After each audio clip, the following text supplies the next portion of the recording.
నల్గొండ జిల్లా నార్కట్పల్లి పట్టణ కేంద్రంలో రోడ్డు ప్రమాదం చోటు చేసుకుంది. మితిమీరిన వేగం, డ్రైవర్ అజాగ్రత్త ఒకరి ప్రాణాన్ని బలి తీసుకుంది, మరొకరిని ఆసుపత్రి పాలు చేసింది.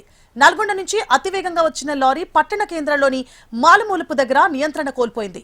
అదుపు తప్పి నేరుగా రహదారి పక్కనే ఉన్న మెడికల్ షాపులోకి దూసుకెళ్లింది. షాప్ ముందున్న పండ్ల బండిని బలంగా ఢీకొట్టడంతో అక్కడే ఉన్న ఓ వ్యక్తి అక్కడికక్కడే మృతి చెందాడు. మరో వ్యక్తి తీవ్రంగా గాయపడగా ఆసుపత్రికి తరలించారు.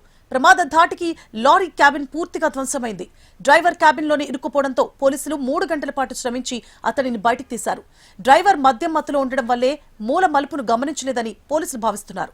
ఇక నెల రోజుల క్రితం ఇదే ప్రాంతంలో 2 కార్లు, 1 లారీ ప్రమాదానికి గురయ్యాయని స్థానికులు చెబుతున్నారు. ఇప్పటికైనా అధికారులు స్పందించి ప్రమాదకరమైన మూల మలుపు దగ్గర హెచ్చరిక బోర్డులు, సూచికలు ఏర్పాటు చేయాలని కోరుతున్నారు.